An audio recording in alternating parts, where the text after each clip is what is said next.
Welcome to Toronto Talks, the podcast that brings you the most important stories about money, business, and technology. Whether you're an entrepreneur, a tech enthusiast, or just looking to stay ahead of the curve, we dive deep into the latest in finance, innovation, and industry. Hosted by Ashraf Amin and Sophie the Sage. We blend human expertise with cutting-edge technology to explore the dynamic world of modern industry with fearless curiosity and wit. Let's get started.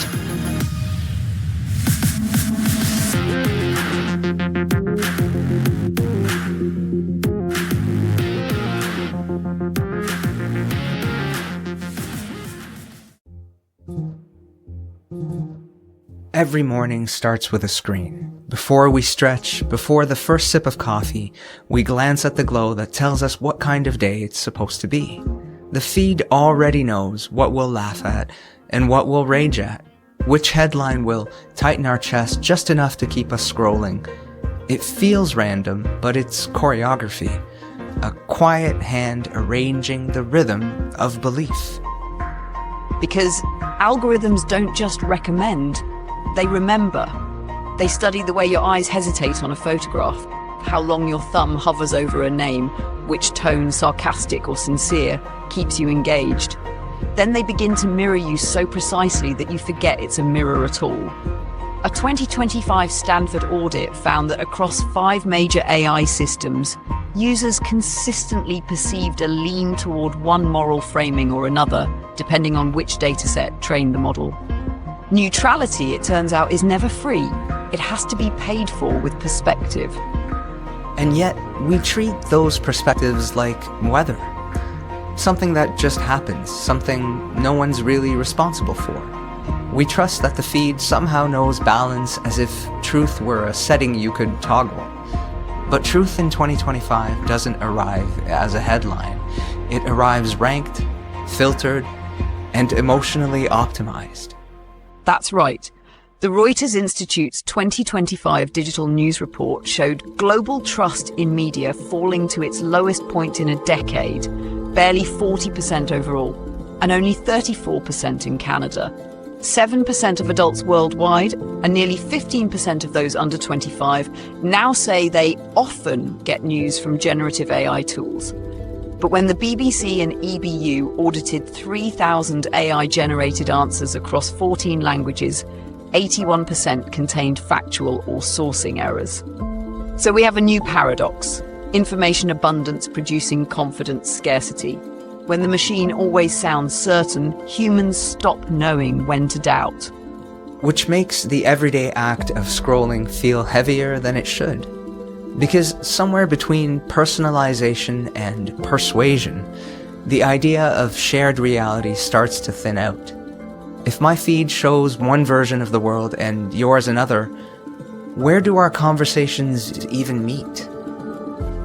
That's the fracture line of the age, the quiet drift between seeing and believing. A study from the Oxford Internet Institute called it the algorithmic monoculture. More than 90% of the world's training data comes from Western English language sources. So even when a system claims to be global, it often reproduces one cultural rhythm: individualism over collectivism, optimism over doubt. What we call universal intelligence may just be a very confident provincial accent. And the danger isn't hostility, it's homogeneity. It's funny. You can almost feel that accent in how the web itself talks now. Every ad copy sounds friendly, every chatbot reassuring. Even disagreement feels pre-moderated. It's like reality has been through HR training before it reaches us. That's the price of optimization. Outrage drives clicks, but comfort drives retention. Most algorithms eventually choose comfort. They're trained to minimize friction, to keep users feeling safe enough to stay. But moral comfort isn't moral clarity. The philosopher Charles Taylor once said, "Identity is shaped by what we recognize as worth hearing." Well, algorithms now decide that recognition. They choose which ideas rise, which vanish quietly in the scroll. It's not censorship, it's saturation. Drown a truth in 10,000 pleasant variations, and you never have to delete it. So it's no wonder trust feels brittle. If every lens claims to show the whole picture, we stop believing any of them. It's not that people think everything is fake, it's that they don't know what's solid. Trust is the first casualty of abundance. When knowledge multiplies faster than verification, belief becomes a time management problem. You can't cross-check every headline, so you start outsourcing discernment to the interface that feels most familiar. That's efficient, but it's also surrender. A University of Washington experiment this year showed that simply interacting with a subtly biased chatbot could shift participants' political views within 5 sessions. The persuasion doesn't feel forced, it feels friendly, because the algorithm isn't arguing, it's empathizing. It learns your tone, your rhythm, your fatigue, until influence starts to sound like understanding. And once that happens, bias stops looking like bias. It just feels like being heard. That's the scary part. The mirror doesn't lie, it flatters. And the more it flatters, the less we notice what it's leaving out. It is. Bias isn't a bug in intelligence, it's the memory of its creators. Every choice about what counts as relevant, respectful, or safe encodes a philosophy. Even ranking search results is moral arithmetic disguised as math. To decide what comes first is to decide what matters most. That's why the Oxford and MIT teams working on AI ethics now argue for epistemic provenance.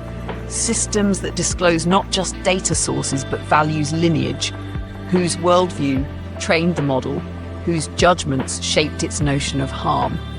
Because without provenance, we're debating mirrors instead of meaning. Maybe that's why so many people feel uneasy about AI, without knowing exactly why. It's not about privacy or jobs, it's about identity. Somewhere deep down, we sense that the mirror we built is starting to edit the soul that built it. That's the hinge of the whole century. Every generation invents a new lens for truth. The printing press, the photograph, the search engine. But this time, the lens looks back. It learns, adapts, personalizes, and whispers, "I know you better than you know yourself."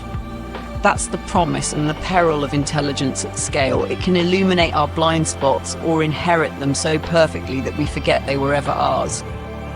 So the question isn't whether algorithms are biased. Of course they are. The real question is, can we build systems that know their own reflections, that recognize when the mirror ends and the world actually begins?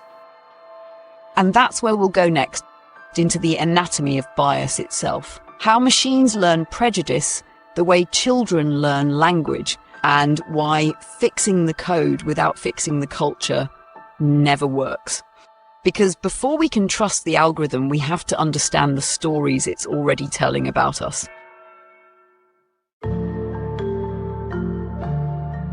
Last segment, we asked whether the mirror knows its own reflection. This one's about the reflection we can't stop teaching it. Because bias doesn't start in code. It starts in culture. And culture leaves data trails. Every spreadsheet, every dataset is a fossil record of human judgment. Who got hired, who got praised, who got punished. It's all preserved in the math. When models train on that history, they learn what we rewarded, not what we meant. A 2024 MIT Media Lab audit called it statistical morality. Machines learning right and wrong by correlation, not conscience. They don't ask whether a pattern is just, they ask whether it's probable. And probability without principle always drifts toward power. So when a hiring tool screens resumes or a credit model predicts risk, it isn't deciding what's fair, it's deciding what's familiar. Fairness takes intention. Familiarity just takes data. Absolutely. And that's why bias feels too small a word. What's happening is moral outsourcing, delegating judgment to pattern recognition. It's fast, it's scalable, and it's quietly rewriting the boundaries of belief. All right, Soph, you've called data a fossil record of judgment. So, when those fossils get fed into a machine, what kind of creature are we actually creating? One that walks like efficiency, but thinks like memory. When a model trains on decades of decisions, it learns the logic of permission, who was trusted, who wasn't. Even if you strip away race or gender labels, proxies bring them back. Zip codes, education paths, tone markers in text. The result isn't active prejudice, it's passive replication. That's why a 2023 Harvard study found resume AIs still downgrading women who use first-person pronouns more often than men. Machines don't invent bias, they industrialize it. Wow, that's a great line. Industrializing bias. Because the moment data starts rewarding predictability, morality becomes math. Is that what you mean when you talk about statistical morality? You're spot on. A University of Washington experiment found that chatbots with subtle political framing shifted user opinions within 5 sessions. The model wasn't trying to persuade, it was mirroring agreement to maintain engagement. That's optimization wearing empathy's face. Once algorithms learn that validation keeps users longer than challenge, they moralize by correlation. Good equals liked, bad equals skipped. It's dopamine ethics, a value system measured in retention rates.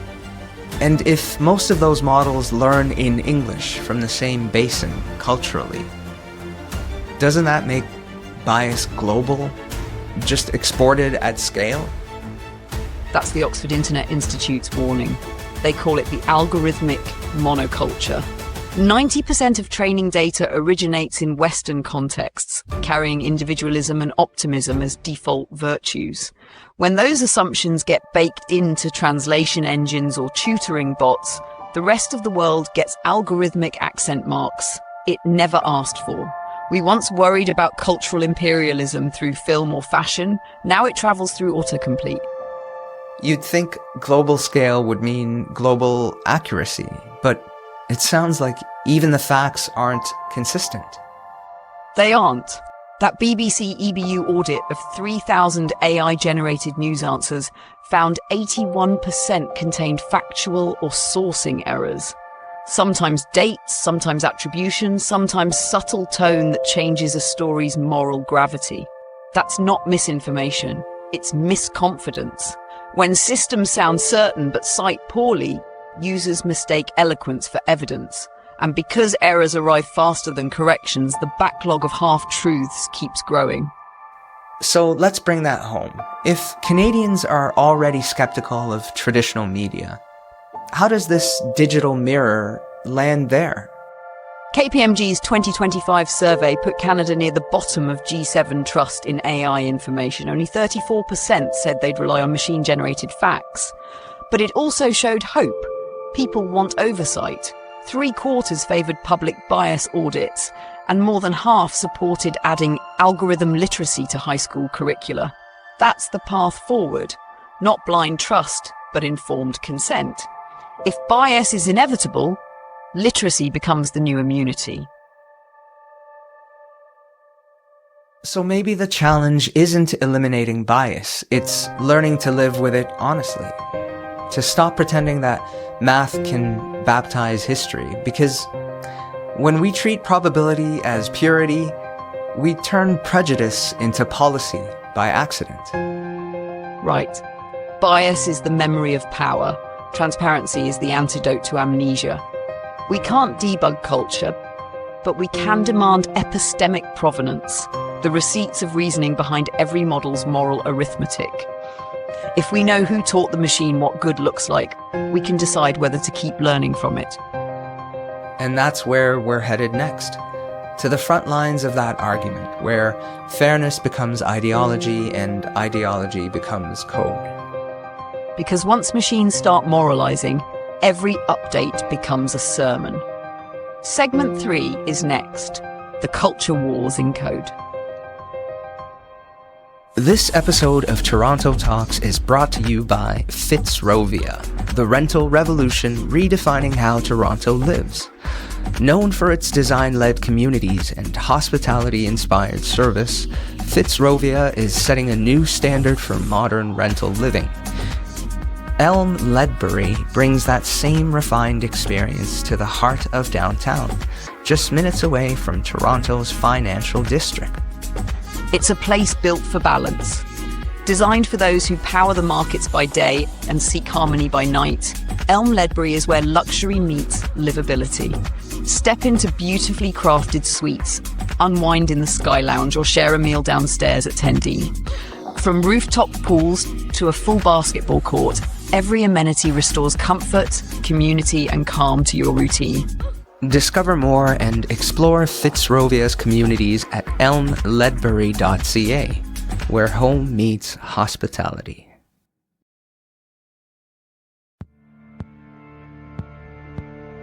We talk about bias like it's a glitch, something you can patch in the next update.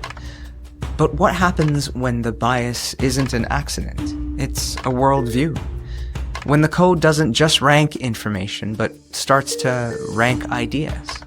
Because lately, even fairness sounds partisan, like the algorithm itself has joined the debate. That's not paranoia, it's pattern recognition. A 2025 Stanford study tested leading large language models, ChatGPT, Claude, Gemini, across moral and political questions. They found measurable lean toward progressive framing on issues of race, gender, and climate, while models trained on conservative datasets skewed the other way. Neutrality, it turns out, isn't a setting, it's a decision. Every safeguard, every content filter encodes a philosophy about harm, virtue, and voice. So when companies promise safety, the real question is, whose safety are they protecting? And that's why every new model release feels like a referendum, not on technology, but on culture. To some, inclusive prompts look like progress. To others, they look like propaganda. Either way, we're teaching our machines to moralize faster than we've learned to agree on morals ourselves. What's emerging is a new kind of moral infrastructure. Value systems trained by correlation. AI doesn't preach, it predicts. But prediction, repeated often enough, becomes persuasion, and persuasion at scale becomes ideology. It's pretty wild, Soph. You can actually feel that divide when people talk about AI. Half the world says these systems are secretly progressive, and the other half says they're tools of big capital. How much of that is real bias and how much is projection? A bit of both. Stanford's researchers noted that people tend to see their own beliefs as neutral, so anything different feels biased. But even statistically, models lean toward where their data lives. Since the open web leans liberal on social issues, large models mirror that tone. The real problem isn't the lean itself, it's the illusion of objectivity. When a machine says something confidently, we stop asking who's speaking through it. So if algorithms are learning morality by correlation, is that even something we want them to do? Wouldn't accuracy be safer than morality? It's tempting to think that way, but accuracy without ethics is just precision without purpose. The danger isn't that machines act morally, it's that they moralize statistically. They don't weigh principle, they weigh patterns. ArcSiev's 2025 bias map showed models ranking certain faiths, nationalities, and orientations as more positive than others, simply because those groups appeared in happier contexts online. That's data inheritance, posing as moral clarity. In human ethics, we debate meaning. In machine ethics, meaning gets averaged, and averages are where nuance goes to die.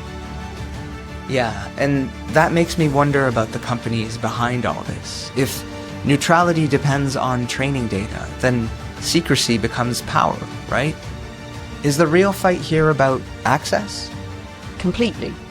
Elon Musk wasn't wrong when he called the pivot to closed-source AI closed for maximum profit. Transparency isn't just a technical virtue, it's civic oxygen. Anthropic, Mistral, and a few others still publish partial evaluation data, but most major labs now treat their models like trade secrets. That turns epistemology into intellectual property. If you can't see how a truth is made, you can't challenge it, and democracy runs on the right to challenge.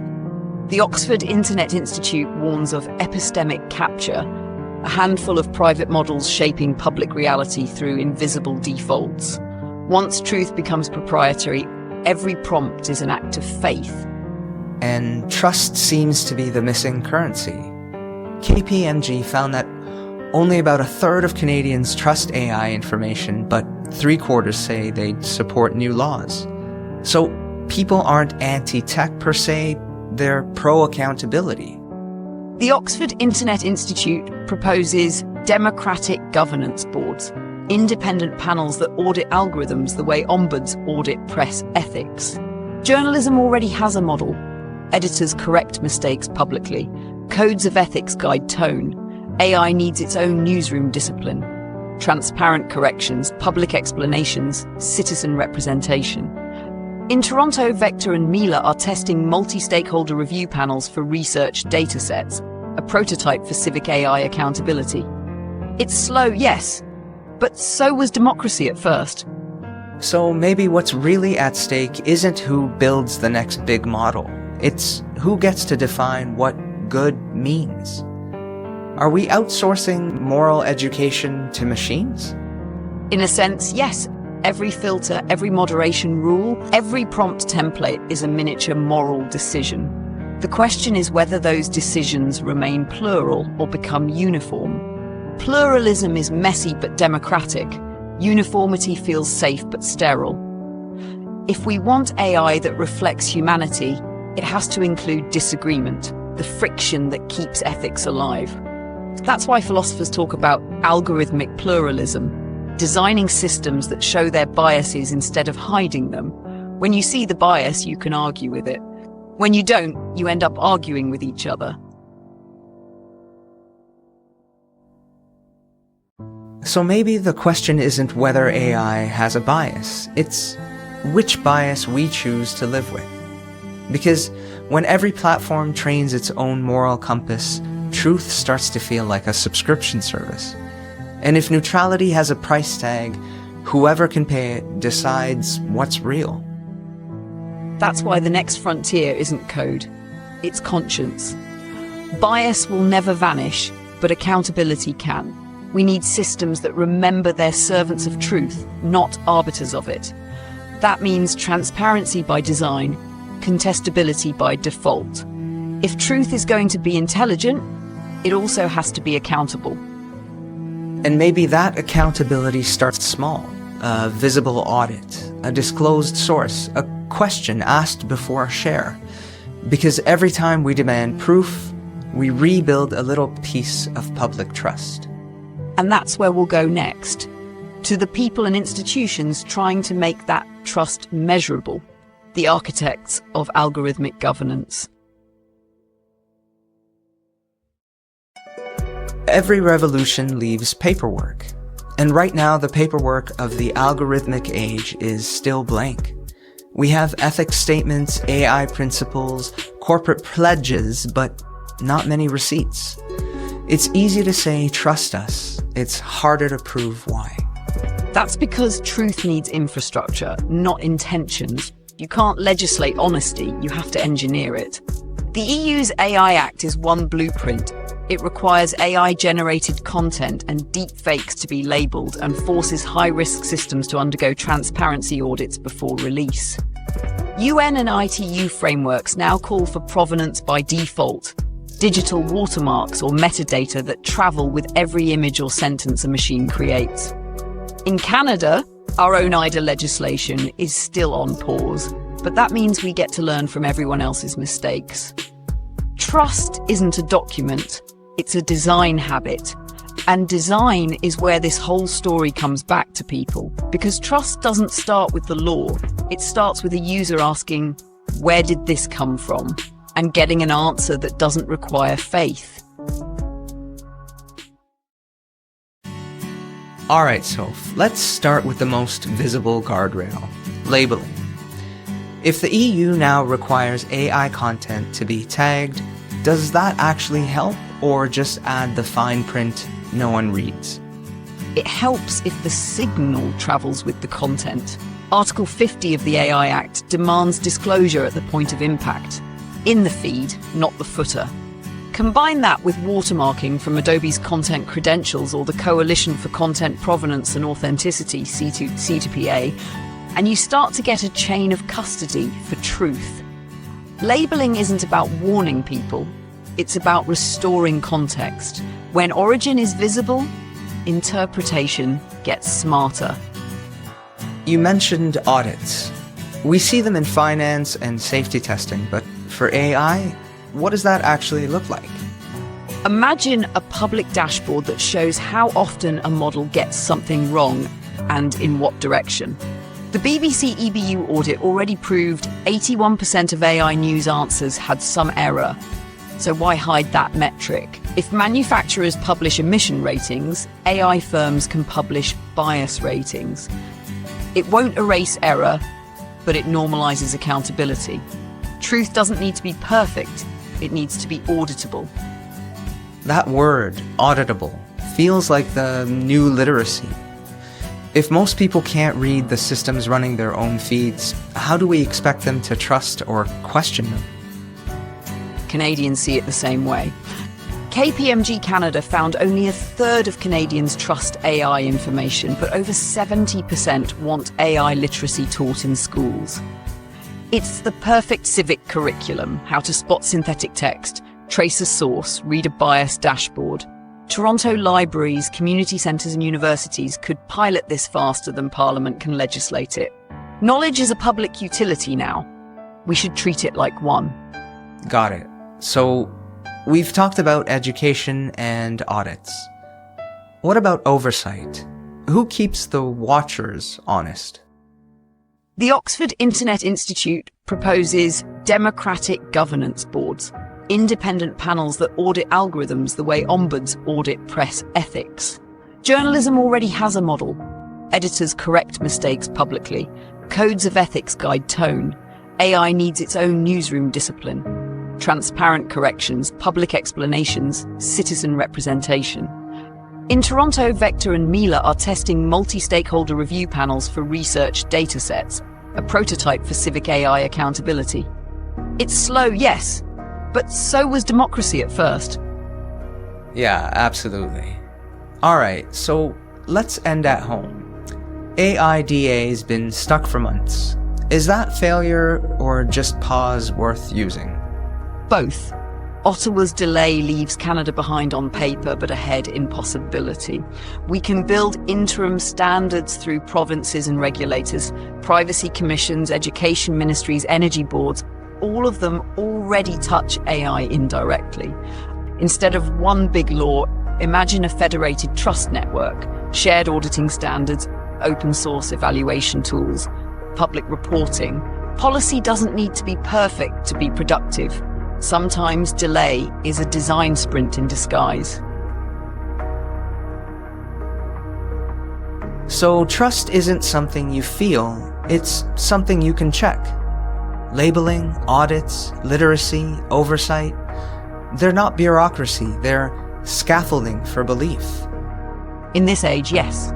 In an age where truth travels at algorithmic speed, the only way to slow the damage is to speed the disclosure. We can't stop machines from guessing, but we can make them show their work. That's what the EU understood, what Toronto's research ecosystem is starting to practice, and what every user deserves: context on demand.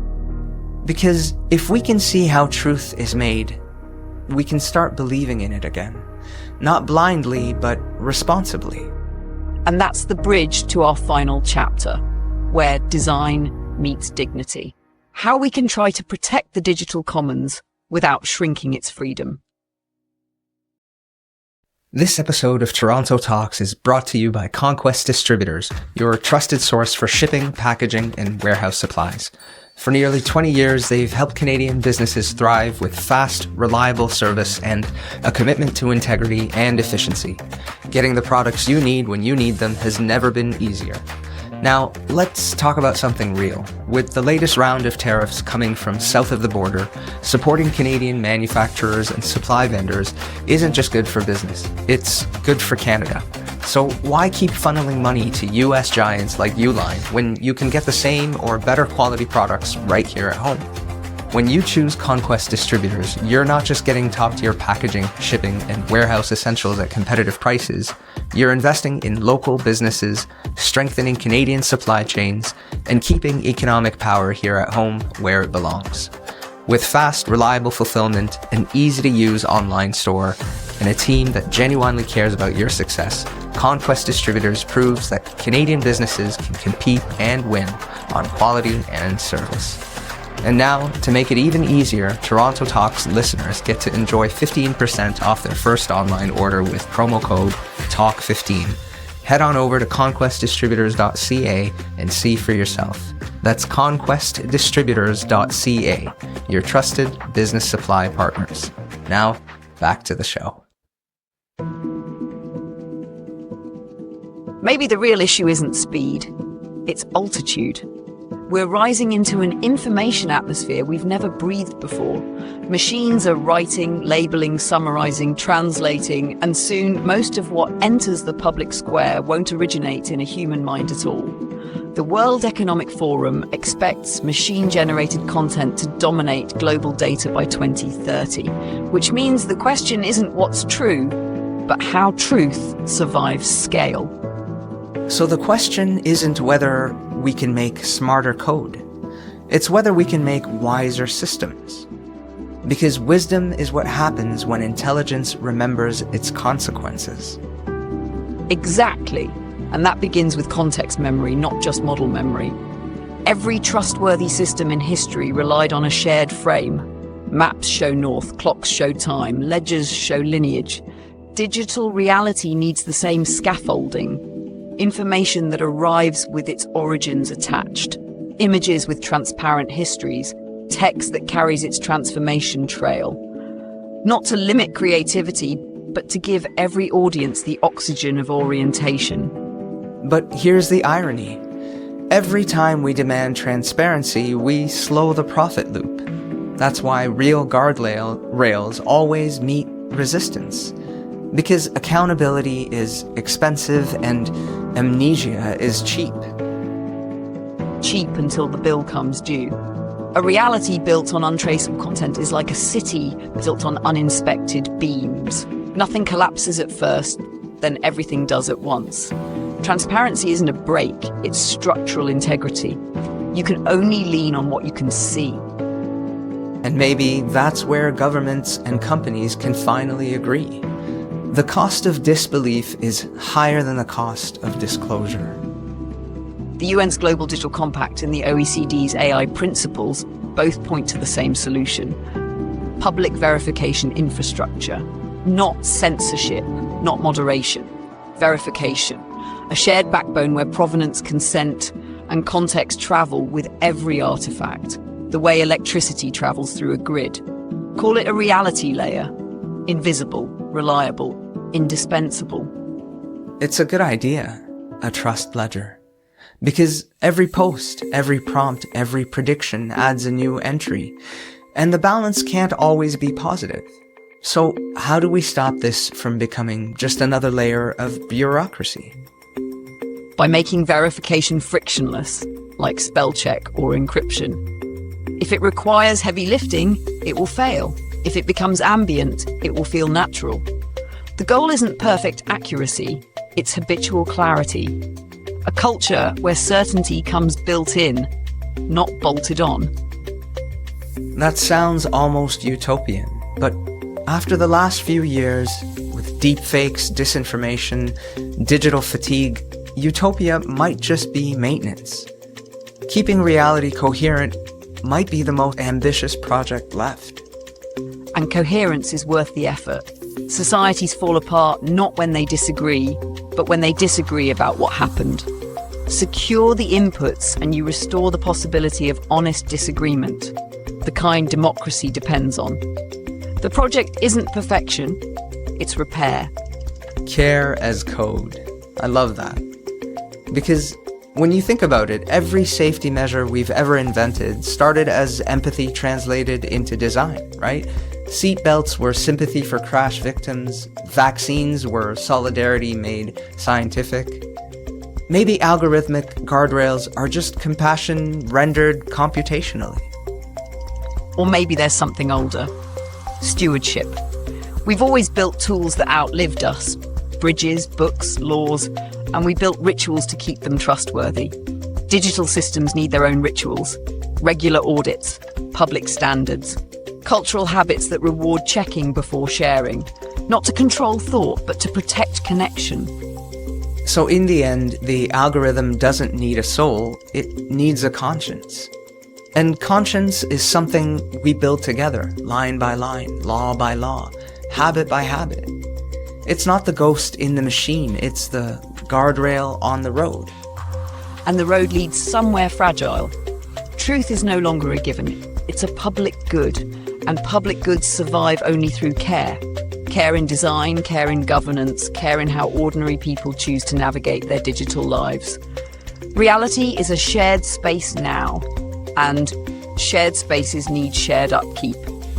That's it for the show. Like and subscribe wherever you get your podcasts, and reach out to us anytime at talk@torontotalks.ca. We'll see you next time right here on Toronto Talks, where big ideas come to life and curiosity never sleeps.